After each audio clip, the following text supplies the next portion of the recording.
Bom, sejam muito bem-vindos nessa live. Eu gostaria que, à medida que eu fosse falando aqui, você divulgasse para os seus contatos esse vídeo, ok?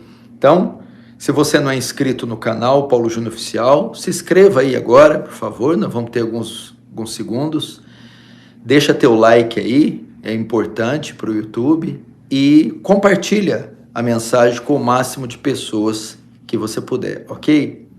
Nós estamos aqui essa noite para falar sobre masculinidade, o papel do homem. Preste muita atenção. A palavra é primeiramente dirigida aos homens, casados ou solteiros, moços ou adultos. Mas a palavra também vai servir para as mulheres, porque elas podem orientar seus maridos, essas que são casadas. E vai servir também para as mulheres solteiras, para que escolham corretamente seus maridos, à luz das Escrituras. Então, gostaria que você prestasse atenção. Se você pode, se assenta no local, ou para teu carro, ou em algum local, para você absorver o melhor da palavra que vai ser transmitida a você nesse momento. Nós estamos vendo, irmãos, já não é de hoje, uma crise na liderança masculina. Está havendo uma crise na masculinidade. É nítido a ausência de lideranças masculinas ou a ausência de homens liderando a sociedade, as famílias, o povo de Deus. Está muito difícil encontrar homens competentes e que cumprem fielmente o seu papel e exercem a verdadeira masculinidade. E essa crise, essa deficiência, né? Se você olhar aí o tema da mensagem, procura-se desesperadamente por homens.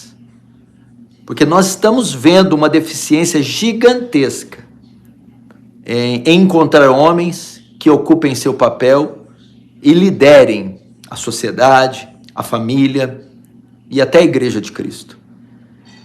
E isso tudo não é acaso. Isso está dentro de uma agenda.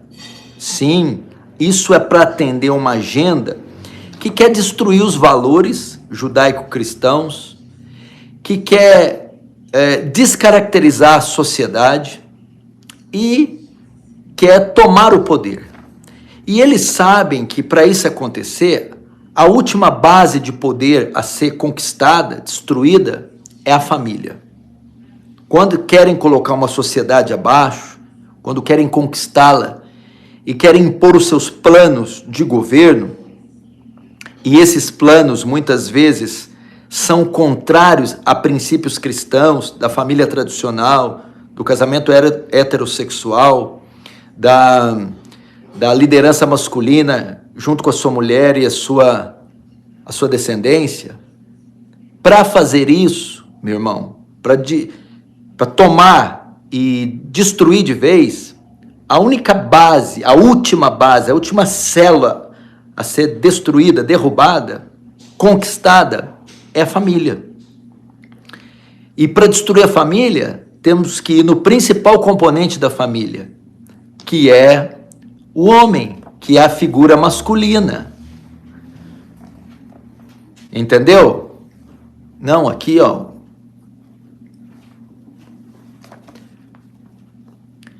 E por essa razão o homem tem sido atacado, combatido. Por essa razão, há um projeto para desmasculinizar o homem. Há um projeto para tirar a voz ativa do homem, tirar o homem de cena, tirar do homem o governo e reduzir a sua liderança. Porque Jesus escreveu, preste atenção, ferirei o pastor e dispersará o rebanho. Ele está falando com relação a ele, a morte dele. Mas veja só, todo rebanho tem um pastor, um líder, alguém que protege, sustenta, dirige. Se eu quero diluir, acabar com o rebanho inteiro, é mais difícil eu ferir um por um, ovelha por ovelha. Então o método mais rápido, mais eficaz é: fira o pastor, derrube-o, mate-o, destrua-o, e o rebanho se dispersará, se perderá. Ora, nós sabemos que a família é o nosso rebanho, mulher e filhos, e que o pai, o marido, a figura masculina, é o pastor. Então fira o pastor, tire a voz ativa do homem, tire a liderança dele, efemine o homem, desmasculinize o homem, e a família se perde, se dissipa, se deteriora, e se cai a família, cai a sociedade com ela, cai o Estado com ela, cai a igreja com ela. Por isso há esse ataque bem pensado para deslocar o homem do seu papel, descaracterizá-lo, tirar dele sua macheza, não estou falando machismo, macheza, virilidade, liderança, para então todo o resto vir abaixo.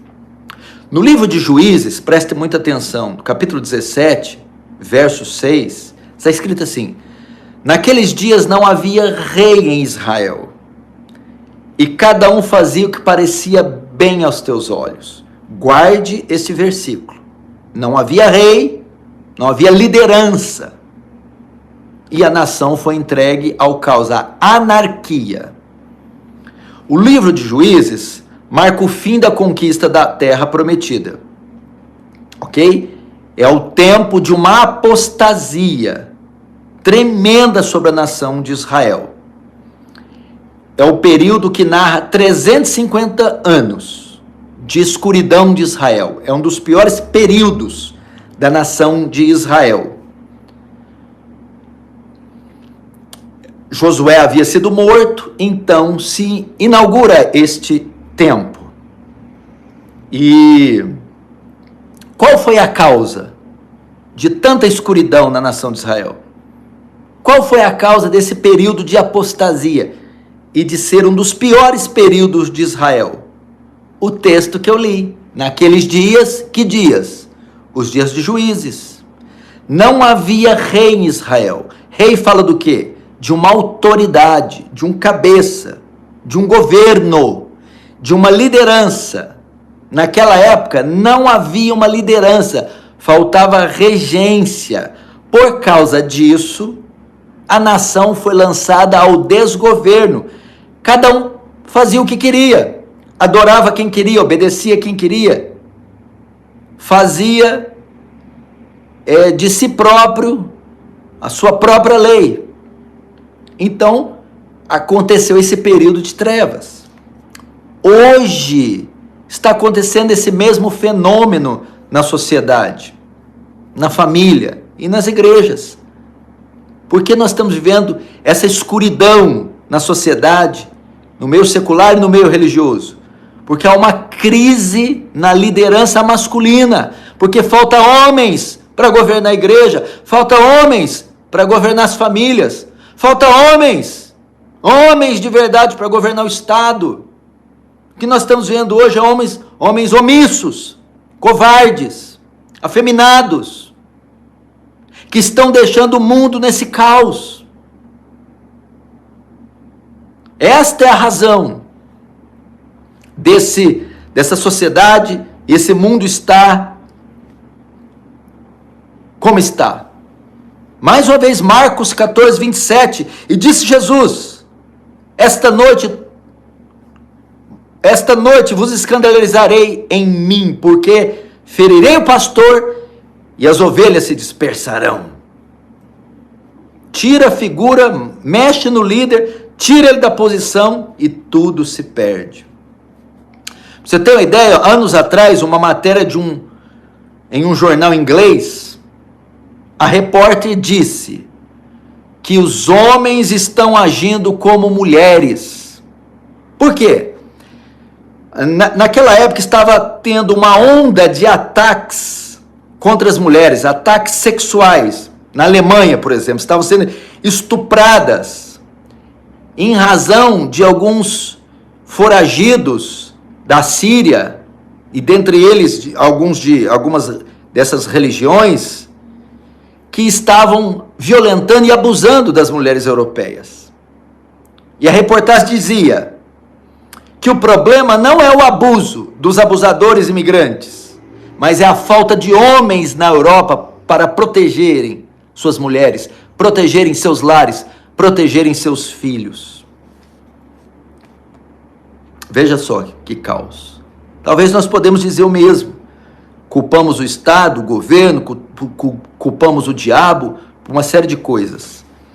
Mas eu acredito que a sociedade tem se degradado cada vez mais por falta de liderança, e liderança masculina.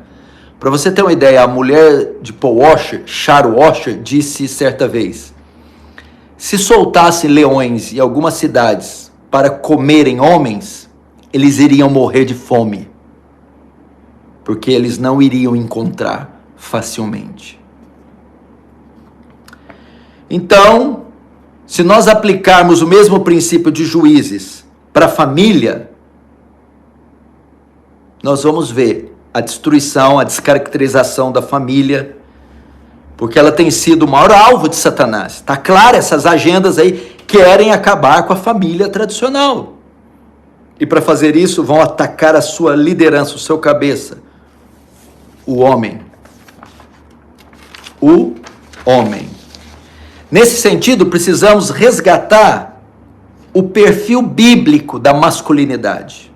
A verdadeira masculinidade. O que é ser homem? Como ser um homem bíblico? Como ser um homem como Deus ordenou que ele fosse?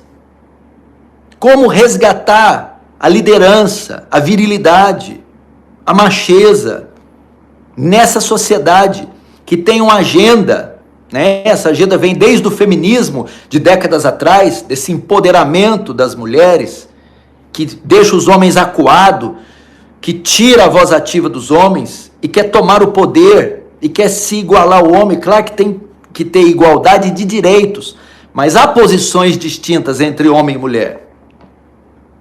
E esse movimento quer acabar com homens, ou quer tirar os direitos dos homens, tirar o homem da sua posição, e Deus é quem colocou o homem nessa posição.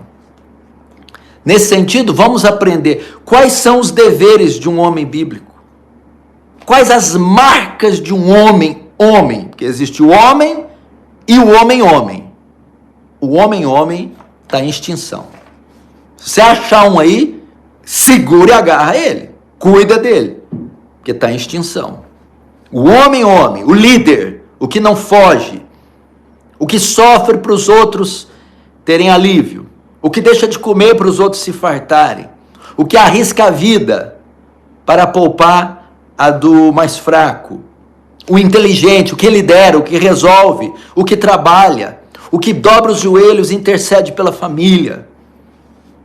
Este homem, o que ama incondicionalmente a mulher, o que se sacrifica pelos filhos, que anda com Deus, este homem, o homem, está em extinção. Nós vamos aprender então a verdadeira masculinidade, o que é ser homem, como ser um homem, através do que em inglês nós chamamos de 4 P's, ou os 4 P's, que é o Prophet, Priest, Provider, Protector. É o profeta, sacerdote, o protetor e o provedor. Essas são as 4 marcas da masculinidade bíblica, ou as 4 características do homem de verdade. Ele é primeiro o profeta, segundo o sacerdote, terceiro o protetor, quarto o provedor. Homem, para ser homem, tem que ter essas 4 qualidades, ok? Então, mulher, você pode ensinar isso para os seus filhos, pais, ensinar isso para os seus filhos, homens, desenvolver essas 4 características neles, desde a infância, adolescência, juventude. Homens que estão deslocados e não sabem os seus papéis, vocês devem desenvolver e aplicar essas 4 características. E mulheres solteiras, procurem homens que têm essas 4 características. Vai ser difícil, mas Deus vai te dar graça. E mulheres casadas, não lancem isso, joguem isso na cara dos seus maridos, mas ajudem eles a conquistar, a exercitar, a exercer essas 4 qualidades do homem bíblico. Primeiro, ele é o profeta. O que era o profeta no Antigo Testamento? Era aquele que ia diante de Deus, recebia a palavra de Deus e ia até o povo e comunicava a palavra recebida de Deus ao povo. Era assim com Isaías, Jeremias, João Batista no deserto, e veio a palavra de Deus a João, estava diante de Deus, a palavra de Deus foi enviada a ele, e após isso ele foi e comunicou a palavra de Deus ao povo. Essa é a primeira marca do homem. Ele é aquele que fica diante de Deus, ele é aquele que vai buscar a palavra de Deus, ele é aquele que se debruça diante das Escrituras, que lê a Bíblia, estuda a Bíblia, entende a Bíblia e depois vai ensinar a Bíblia à sua mulher, vai transmitir o conhecimento recebido para a mulher e filhos. Esse é o principal papel do homem, comunicar a verdade de Deus à sua família. E aí temos vários subtópicos. É ele quem desenvolve a salvação de mulher e filhos. É ele quem prega o evangelho para mulher e filhos. Ele é o responsável por conduzir mulher e filhos à salvação. Mostrar a eles a obra da cruz e levá-los a fé e o arrependimento. Segundo, ele é o discipulador da mulher e dos filhos. Ele é o responsável por ensinar princípios, a palavra, doutrina e até teologia. Então é ele quem, não é função da igreja, do pastor, do grupo de jovens, não é função da escola dominical evangelizar, nem discipular mulher e filhos, e sim é do marido, do pai. Então, a primeira marca é o profeta, é aquele homem que conhece a palavra de Deus, que está imergido na palavra de Deus, é aquele homem que estuda as Escrituras de dia e de noite, se debruça diante da Escritura a fim de entender o significado dos textos. E é ele que conduz sua família no caminho de Deus, na revelação de Deus, na palavra de Deus. Então é função do pai, do marido, do cabeça, seu discipulador, o profeta, o pastor, o pregador, o evangelista da mulher e dos filhos. Ele é o profeta. E Efésios capítulo 5, 25 diz: vós maridos, amai vossas mulheres, purificando-a com a lavagem de água pela palavra. Então fala do papel do marido, da obrigação do marido com relação a ensinar a Bíblia para a mulher. Em Efésios 6, 4, e vós pais não provoquei a ira dos vossos filhos, mas criai-os na doutrina e admoestação do Senhor. Segundo, é o papel do pai ensinar a Escritura para os filhos. Ok? Então, essa é a primeira marca da masculinidade verdadeira. A segunda é o homem como sacerdote. Segunda característica do homem bíblico, ele é o sacerdote. Quem era o sacerdote no Antigo Testamento? Se o profeta ia diante de Deus, recebia a palavra e depois ia até o povo, o sacerdote é o contrário. Ele vai diante do povo, recebe as necessidades do povo, os pecados do povo, e os leva até Deus e comunica a Deus. Ele é quem faz a mediação entre Deus e o povo, quem oferece sacrifícios para perdoar os pecados do povo, e quem apresenta as necessidades do povo diante de Deus. Essa é a segunda função do homem. Ele é o sacerdote, é ele quem representa a sua família diante de Deus. Ele é o responsável por levar as necessidades materiais e espirituais da família diante de Deus em oração. É ele quem apresenta a Deus os pecados da sua família. Quem coloca diante de Deus as crises e os pedidos da sua família.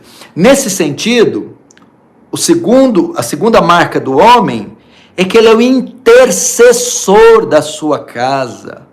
É quem vela em oração pela esposa. É quem vela em oração pelos filhos. Ele é o responsável por sustentar espiritualmente mulher e filhos, o seu lar. Ele quem coloca a responsabilidade espiritual da família nos seus ombros. É do homem, é dele. Nesse sentido, ele deve ser um homem de oração. Pai, marido, homem, se você é um cristão, essa é a sua grande obrigação. Levar nas costas a vida espiritual da sua família, a responsabilidade espiritual da conversão, da santificação, da edificação, da proteção, é sua. Então ele deve ser um homem de oração. E ele é um homem espiritual. Ele deve ser um homem espiritual. Um homem que tem profunda comunhão com Deus. Um homem que anda no Espírito. Um homem capaz de ensinar a Bíblia, de orar e de se colocar na brecha pela sua família.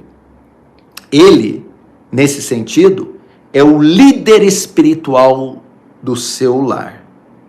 E ele precisa ter condições de liderar espiritualmente sua casa, mulher e filhos.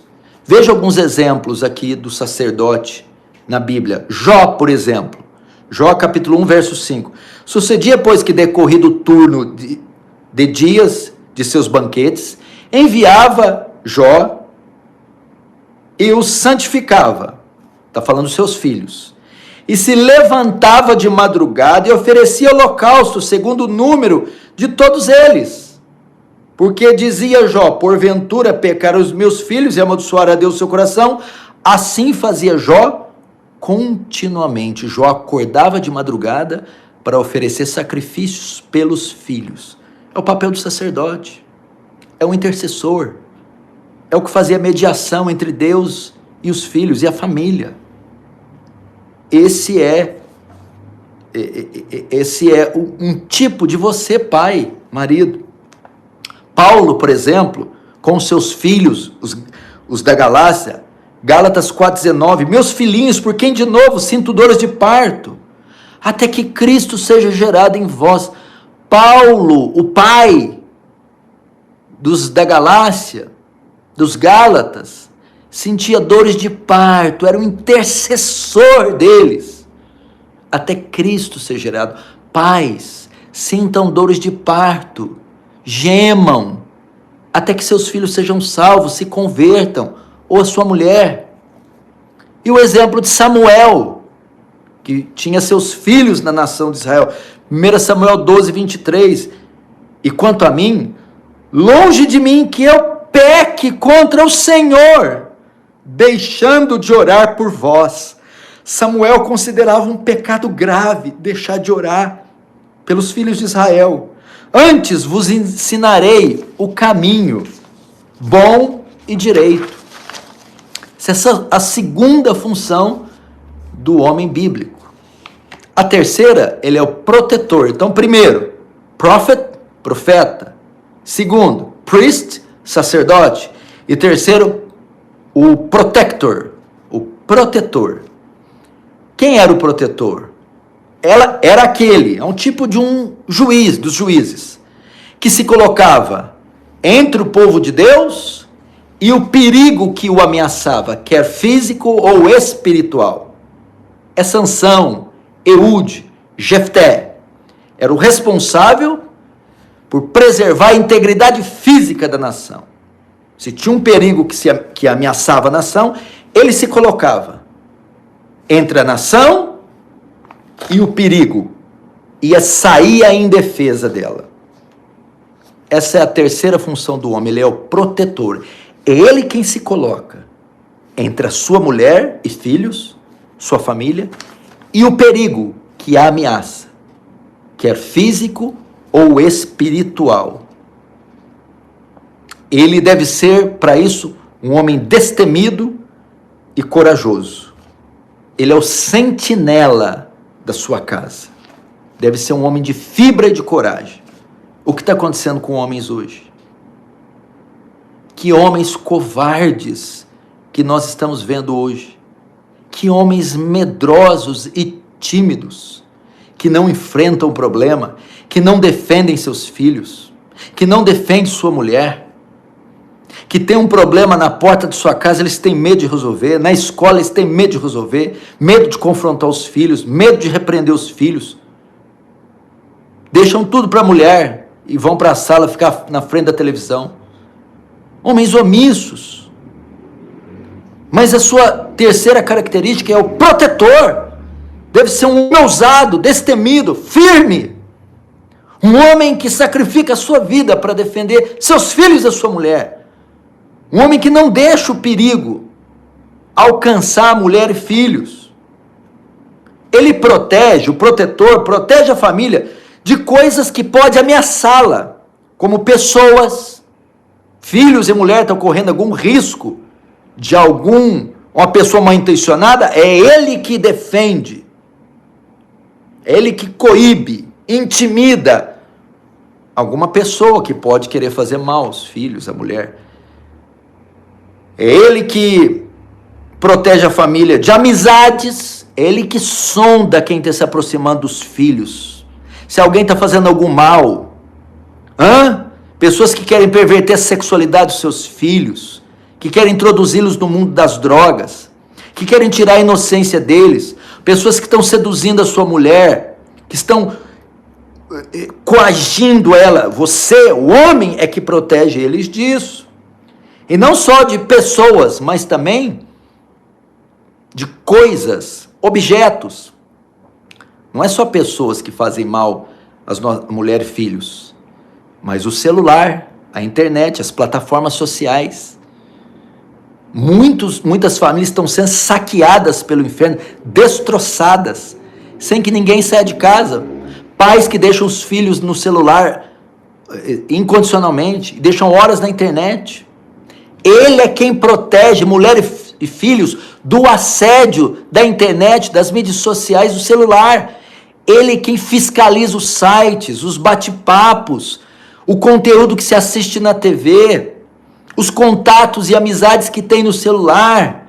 Não é um painaca, é um homem atento, um sentinela e um vigia, que não é leviano, que suspeita das coisas, que vê que tipo de conteúdo que os filhos e a mulher estão absorvendo na TV, que tipo de interação está acontecendo no celular, que canais que navega.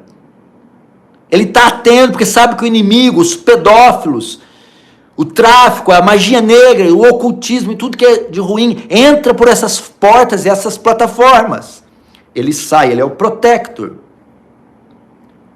Ele sai em defesa da mulher e filhos. E não só o perigo físico, natural, como também protege a família dos perigos espirituais, as forças das trevas, as opressões malignas que a família pode estar sofrendo, o assédio que mulher e filhos possam estar sofrendo, as armadilhas que Satanás engendra contra mulher e filhos. É ele que discerne, é ele que luta, que guarda a sua família em intercessão, em oração e jejum. Ele que percebe que está havendo um confronto espiritual, um assédio sobre os filhos, sobre a mulher, que está trazendo divisão, discórdia. Ele discerne, sai em defesa e batalha, porque ele é um sentinela espiritual. Ele usa a oração e a palavra de Deus para defender mulher e filhos.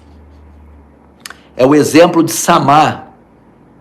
Lembra que lutou pelo campo de lentilha? 2 Samuel 23, 11 e 12. E depois dele, Samar, filho de Ageu, ararita. Quando os filisteus se ajuntaram numa multidão, onde havia um pedaço de terra cheio de lentilhas, e o povo fugia diante dos filisteus, o que aconteceu? Samar, se pôs no meio daquele pedaço de terra e o defendeu, e feriu os filisteus. Esse é aquele que não foge, é o protetor. Ele se coloca no seu campo de lentilhas, sua família, sua mulher, filhos, e fica lá como um vigia, um guardião, e defende, e luta, e briga. E o texto diz que o Senhor efetuou grande livramento. Essa é a terceira característica do homem. E para isso, exercite tanto o seu físico quanto o seu espírito. Não consegue defender? Faz uma academia, pratica uma arte de defesa pessoal, para mexer na sua estima, no seu corpo, para você ter sangue que corre aqui para defender mulher e filhos. E fortalece o teu espírito também, para não perder a batalha contra o reino das trevas. Quarto, ele é o provedor. Provedor. Quem era o provedor? Era aquele que supria as necessidades básicas do reino. É a figura de José. Quando toda a terra estava com fome, José proveu comida para todas as famílias, todo mundo. O provedor é aquele, o responsável por suprir todas as necessidades básicas da família. Vestuário, alimentação, educação, tratamento médico, moradia. A responsabilidade das despesas do lar recai sobre os ombros do homem e não da mulher. Eu não estou dizendo que a mulher não possa trabalhar, não é isso. Mas em Gênesis 3, 17, 19, Deus disse a Adão: no suor do teu rosto comerás. Ele não disse do suor do rosto de Eva, mas disse do suor do rosto de Adão. Portanto, ainda que a mulher trabalhe, estude, se forme, a responsabilidade de manter o lar física e financeiramente é do homem. Ele tem que ter competência o suficiente para estudar, para se qualificar, para trabalhar de forma a dar uma vida digna. Não estou dizendo luxo, mas uma vida digna para mulher e filhos. É dele. Portanto, ele não pode ser preguiçoso, ele não pode ser mole, ele não pode ser ultrapassado, mas tem outra palavra, ele não pode ser acomodado. Dente dos filhos, roupa, material escolar, aluguel, compra, vestuário, é o homem. Ah, mas está difícil. Se você casou, se você construiu uma família, você tem que estar consciente disso. E hoje nós também vemos uma dificuldade danada. Muitas mulheres têm salários mais altos que os homens, mais inteligência que os homens, mais capacidade que os homens. Eu não estou dizendo aí, vai ter casos aí que é, sim, uma coincidência, fracassou, você foi mandado embora, a mulher de fato tem um talento excepcional, mas isso costuma ser exceção. A regra deveria ser que o homem fosse o responsável por isso, e muitas vezes não é, porque eles se acomodaram, se estacionaram. E se você quer cumprir esse papel, se vire. Isso, trabalhe, estude, lute por isso, até conquistar uma condição adequada para sua família. Veja o Salmo 104, 21, 23. Diz isso: os leõezinhos bramam pela presa e de Deus buscam o seu sustento. Nasce o sol e logo se acolhe, e se deitam nos seus covis. Então sai o homem à sua obra, e ao seu trabalho até a tarde, não a mulher. Salmo 128, 1, 2. Bem-aventurado aquele que teme o Senhor e anda nos seus caminhos, pois comerá do trabalho das suas mãos, feliz será, e tudo te irá bem. Essas são as 4 funções do homem. Infelizmente, o que estamos vendo hoje é um enfraquecimento da masculinidade, da liderança do homem nessas 4 funções. Por 2 coisas. Primeiro, pelo advento do feminismo e pelas mulheres que impõem sobre os homens a sua resistência e a sua liderança. E segundo, pela omissão de homens acomodados, covardes e omissos. As mulheres hoje, elas ensinam a Bíblia, elas limpam a casa, levam e trazem do colégio, falam com os diretores, elas vão à igreja, elas pagam as contas, estão fazendo tudo. E muitos homens, infelizmente, não. São verdadeiras heroínas. Elas vão dizer, eu tenho que fazer, porque se eu não fizer lá em casa, quem vai fazer? Mas homens, é um chamado para vocês se levantarem e ocuparem o papel que Deus destinou. Lembra quando Deus criou o céu e a terra em 6 dias com exímia perfeição? Depois vai criar o homem. A primeira pessoa que ele faz é Adão e não Eva. E o governo do jardim ele dá para Adão. Ide, governai, frutificai, povoai. Depois ele faz Eva. Quando ele dá a ordem para o homem governar, Eva não tinha nem sido criada. Quando ele dá a ordem para não tocar na árvore, Eva também não tinha sido criada. Quando Eva come do fruto, não acontece nada. Quando Adão come, eles descobrem que estão nus. O pecado entra na terra. Quando Deus vem prestar conta do pecado, ele não chama por Eva. Ele diz, Adão, onde estás? Para mostrar com qual intenção Deus criou o homem. Para ser líder, para governar. Então, homens, retornem o papel de vocês, de profeta, de sacerdote, protetor, provedor. Liderem suas famílias, liderem a nação, liderem a igreja, liderem o povo de Deus. Você deve estar perguntando da mulher, mas hoje eu estou aqui para tratar do papel do homem. A mulher tem o seu papel, o seu respeito. Parabéns para elas que sobrevivem na sociedade dessa forma. Mas que Deus tenha misericórdia.